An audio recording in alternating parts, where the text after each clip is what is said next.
Di Tabuk, tidak ada denting pedang yang saling beradu. Tidak ada teriakan perang, tidak pula gelombang serangan. Namun, justru di tempat sunyi itulah sebuah imperium raksasa kehilangan kepercayaan diri. Di bawah panas yang membakar dan jarak yang menguras tenaga, Romawi Timur memilih mundur sebelum bertemu musuhnya. Tabuk bukan kisah kemenangan militer, namun kisah runtuhnya mental sebuah kekuatan lama yang sadar bahwa dunia tidak lagi tunduk pada hitungan mereka.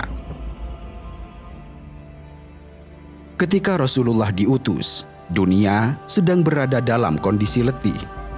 Selama puluhan tahun, Imperium Romawi Timur dan Imperium Sasanid Persia terjebak dalam perang panjang yang tidak memberi pemenang mutlak.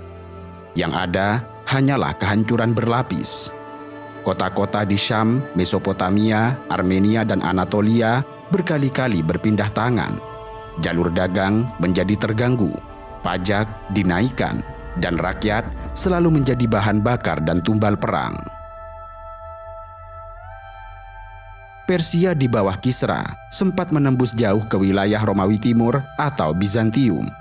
Yerusalem jatuh, Salib dirampas, dan Mesir direbut. Bahkan Konstantinopel nyaris terancam. Namun demikian, Romawi bangkit kembali di bawah Heraklius, memukul Persia hingga mundur ke jantung Mesopotamia. Kemenangan itu menyelamatkan Romawi, tetapi menguras habis tenaga mereka. Dan di titik inilah Islam lahir. Bukan di pusat dunia, tetapi justru di pinggirannya. Bukan sebagai kekuatan militer, tetapi sebagai komunitas yang dibangun oleh nilai, disiplin, serta kepemimpinan yang konsisten. Dunia besar tidak langsung melihatnya sebagai ancaman, tetapi justru disitulah kekeliruannya. Islam tumbuh bukan dengan loncatan, tetapi dengan tahapan yang jelas. Ia bergerak pelan tetapi pasti. Dari satu orang menjadi sekelompok kecil yang tertindas. Dari kelompok kecil menjadi jamaah yang terorganisir. Dari jamaah lahirlah negara bernama Madinah. Madinah sebagai negara bukan negara yang dibangun oleh darah penaklukan, tetapi oleh piagam, kesepakatan, serta tanggung jawab bersama. Rasulullah membangun masyarakat dengan struktur yang belum pernah ada di Jazirah Arab. Piagam Madinah menyatukan Muslim, Yahudi, dan kabilah-kabilah Arab dalam satu kontrak politik. Untuk pertama kalinya dalam sejarah, loyalitas tidak lagi ditentukan oleh darah dan kabilah, tetapi oleh perjanjian serta hukum. Di Madinah, Rasulullah tidak sekadar menjadi pemimpin spiritual. Ia menjadi negarawan, hakim, panglima, serta penata masyarakat. Visi itu dipahami dengan jernih oleh para sahabatnya. Mereka melihat arah sejarah dengan mata yang terbuka. Dari Madinah, Jazirah Arab akan disatukan, dan dari Jazirah, dunia akan disentuh. Inilah yang membuat Islam berbeda. Ia bukan sekadar agama, tetapi sistem sosial serta politik yang stabil. Para sahabat memahami visi ini dengan jernih. Dari Madinah, Jazirah Arab akan disatukan. Dari Jazirah, pengaruh akan bergerak keluar, bukan sebagai ekspansi liar, tetapi sebagai respon terhadap kekosongan moral serta politik dunia. Isyarat bahwa Romawi dan Persia kelak berada di bawah pengaruh Islam bukan muncul tiba-tiba. Rasulullah telah mengabarkannya jauh hari, bahkan saat kondisi umat Islam masih sangat terjepit. Di sela-sela persiapan perang Khandaq pada tahun ke-5 Hijriah, ketika Madinah digali parit dan dikepung berbagai kabilah, Rasulullah memukul batu besar dengan cangkul. Setiap pukulan disertai kabar tentang runtuhnya istana-istana Kisra dan Kaisar. Secara rasional, hal ini terdengar absurd dan mustahil. Umat Islam saat itu bahkan belum menguasai seluruh Jazirah Arab, tetapi sejarah bergerak bukan mengikuti logika manusia, melainkan keteguhan mereka yang percaya. Ia adalah pembacaan sejarah. Dua imperium besar itu sedang berdiri di atas pondasi yang rapuh. Kekalahan perang, krisis ekonomi, dan ketergantungan pada pasukan bayaran serta sekutu yang loyalitasnya rapuh. 4 tahun setelah Khandaq, persinggungan nyata dengan Romawi pun terjadi. Tahun 9 Hijriah, ketegangan berubah menjadi kontak langsung. Utusan Rasulullah dibunuh oleh Amr bin Syarahbil, penguasa Basrah yang berada di bawah pengaruh Romawi. Dalam hukum internasional zaman itu, ini adalah pelanggaran paling serius. Membunuh utusan berarti mengumumkan perang.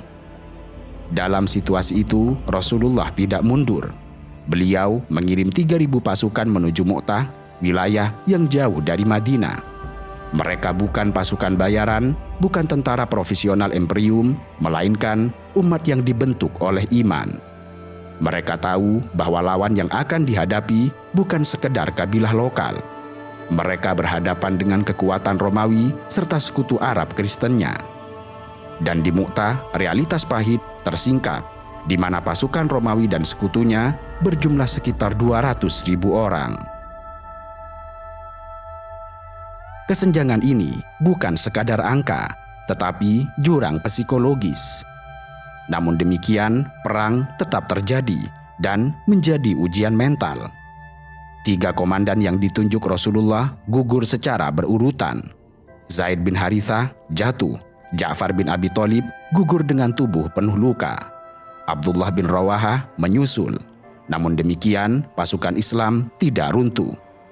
Ketika Khalid bin Al-Walid mengambil alih, ia tidak memaksakan kemenangan simbolik. Justru ia menarik pasukan dengan strategi yang sangat rapi.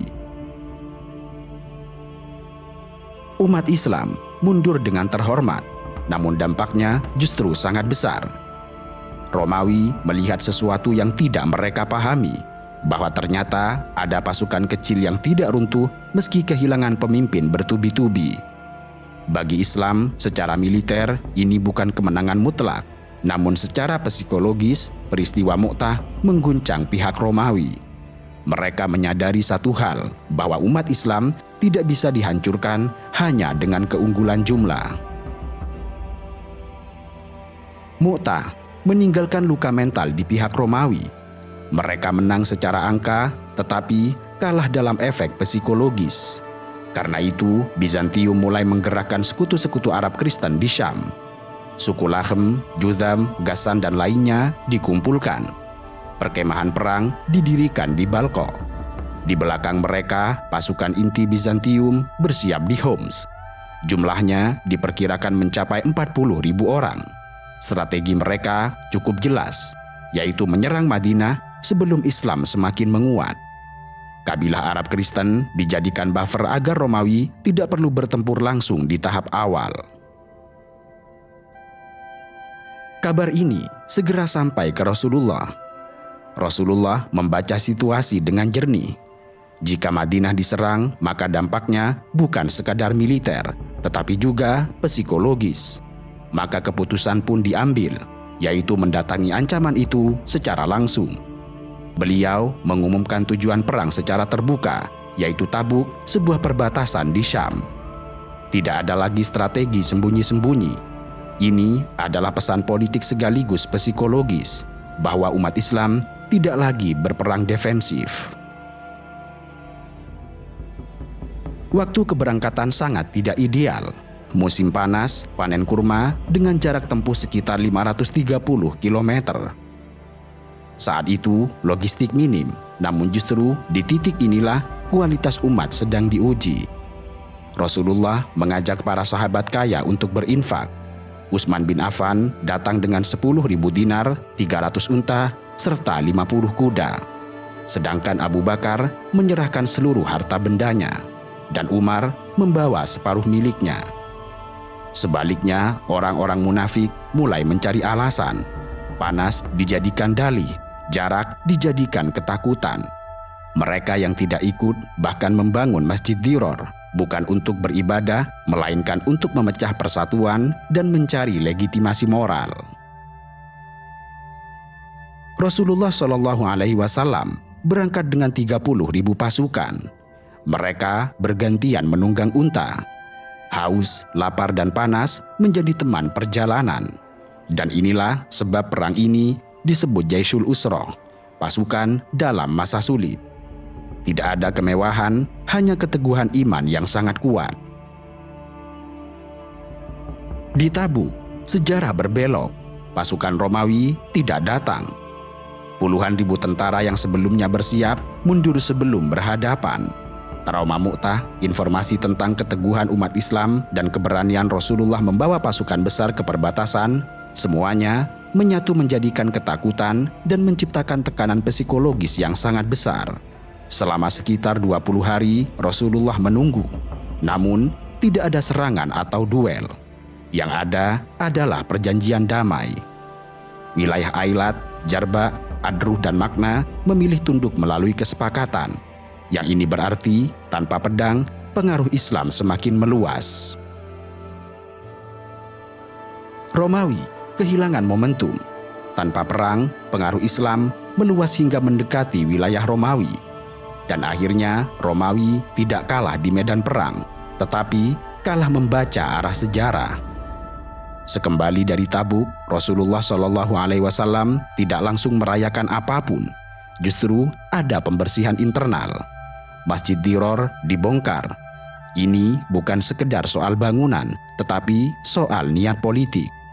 Tabuk membuktikan bahwa ancaman terbesar umat bukan hanya dari luar, tetapi juga dari kemunafikan yang merusak persatuan.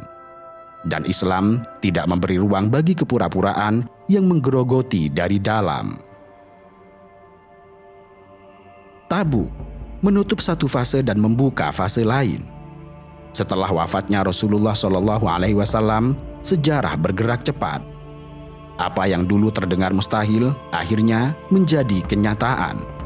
Di masa Abu Bakar, Umar, dan Utsman, wilayah Romawi dan bahkan Persia jatuh satu persatu. Bukan karena Islam tiba-tiba menjadi imperium agresif, tetapi karena dua kekuatan imperium itu telah rapuh, sementara umat Islam matang oleh ujian. Romawi telah kehilangan kepercayaannya, dan sejarah tidak pernah memberi ampun pada kekuatan yang kehilangan keyakinan pada dirinya sendiri. Peristiwa Tabuk mengajarkan bahwa perang tidak selalu dimenangkan oleh benturan senjata. Kadang ia dimenangkan oleh keberanian untuk datang, kesiapan untuk menderita, serta keyakinan yang tidak tergoyahkan. Di Tabuk, Romawi tidak berhadapan dengan pasukan besar, melainkan dengan masa depan yang tidak bisa mereka hentikan. Disitulah dunia mulai berubah arah, bukan dengan dentuman, tetapi dengan langkah pelan yang pasti. Sejarah mencatatnya sebagai perang terakhir Rasulullah, tetapi sesungguhnya Tabuk adalah awal runtuhnya dominasi lama dan lahirnya tatanan baru. Sebuah dunia yang porosnya bergeser bukan karena kekuatan besi, melainkan karena keteguhan iman.